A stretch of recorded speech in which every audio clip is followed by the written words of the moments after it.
अस्सलाम वालेकुम जी। जिस तरह तुसी जानते हो हर रोज़ मैं तुहाडे वास्ते नवें तो नवा जानवर लियावन की कोशिश करना।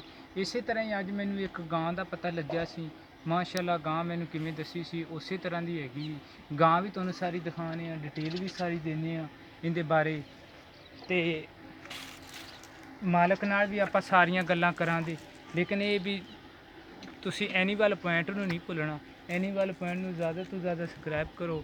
इन बैल आइकॉन का बटन जरूर दबाते रहो, क्योंकि अगर तुसी बैल आइकॉन का बटन दबाओगे तो नोटिफिकेशन मिलेगा। तुसी मेरी वीडियो देखोगे ही तो मैं अगे मैनू मेरा भी हौसला वधेगा, मैं भी अगे फिर ही जानवर की वीडियो नवे तो नवे जानवर की लवांगा। तो आपां पहले तुहानू गां दिखा दईए, फिर आपां मालिक तो सारियां गल्लां पुछांगे। माशाअल्लाह बड़ी अच्छी और खूबसूरत गां हैगी ये। थान इंदा बिल्कुल किहड़े वो मुठ पारां दे ने वो है। लेकिन हुण टाइम है सुबह 10 बजे का, तो तां वास्ते गां चवीजी खड़ी है। इस वास्ते उन्ना थल्ले चड्डा महसूस नहीं होंदा। किन्ना इंदे थल्ले दुध है ये भरावा? किन्ना क दुध चोने इंदे थल्ले? एक डंग दा जी 5 लीटर। एक डंग दा 5 किलो चोंदे हो तुसीं? हाँ जी, एक माड़ा जिहा गां नूं छड्ड ते असीं टोरिया जी। ये भावें एवें इत्थे किले ते बज्झी उधर पिछले पासों आई नूं कर दिओ। ए ताविया थल्लों चा लिया जी। लै जी ए सारी अगों पिछों गां देखो किहड़ी प्योर साहीवाल गां है ना। ये वो गां है इंदे ए पिछे हैगे ने। ये किन्ने चिर दी गब्बण हैगी? ਇਹ ਜੀ ਨੂੰ 3.5 महीने हो 3.5 ਮਹੀਨਿਆਂ ਦੀ ਇਹ ਗੱਭਣ ਦੱਸੀ ਜਾਂਦੇ ਨੇ।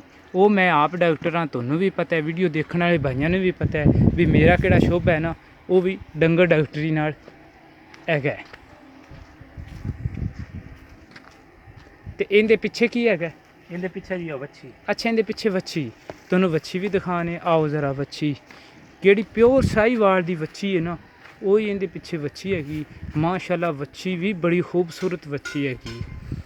ਤੇ ਦੂਸਰੀ ਗੱਲ ਇਹ ਵੀ ਤੁਸੀਂ ਮਾਂ ਦੇ ਥਣ ਦੇਖੇ ਨੇ, ਮਾਸ਼ਾਅੱਲਾ ਬੜੇ ਖੂਬਸੂਰਤ ਥਣ ਸੀ ਹੁੰਦੇ, ਸਹੀ ਕਿਸੇ ਪਾਸੋਂ ਕੋਈ ਕਮੀ ਨਹੀਂ।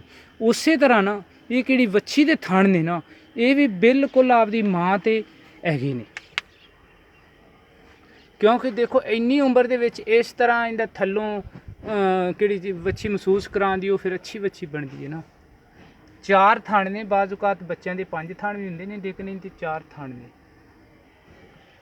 ਗਾਂ ਦੇ ਥਣ 'ਚ ਕੋਈ ਮਸਲਾ ਕੋਈ ਮਸਲਾ ਨਹੀਂ। ਅੱਛਾ, ਕੋਈ ਥਵਾਨੇ 'ਚ ਗੰਢ ਛੰਡ ਹੁੰਦੀ? ਨਾ ਜੀ ਨਾ, ਠੀਕ ਹੈ। ਉਹ ਮਜ਼ੀਦ ਅਸੀਂ ਅਸੀਂ ਆਪ ਤਸੱਲੀ ਕਰਾਂਗੇ ਕਿਹੜੀ ਗਾਂ ਇਹ ਹੈਗੀ ਏ।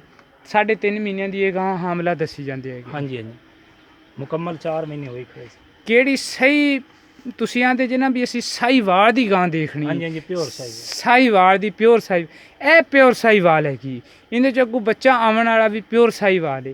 ਤੇ ਇਹਨਾਂ ਨੇ ਮੈਨੂੰ ਅੱਗੇ ਦੱਸਿਆ ਵੀ ਅਸੀਂ ਸਾਹੀਵਾਲ ਦੇ ਅਸੀਂ ਇਹਨਾਂ ਟੀਕਾ ਲਿਆ 0346 87 87 250। ਇਸੇ ਨੰਬਰ 'ਤੇ ਮੇਰੀ WhatsApp ਚੱਲਦੀ, ਇਸੇ ਨੰਬਰ 'ਤੇ ਮੇਰੀ ਈਮੋ ਚੱਲਦੀ। ਤੁਸੀਂ ਸਾਡੇ ਨਾਲ ਰਾਬਤਾ ਕਰ। ਇੱਕ ਮਿੰਟ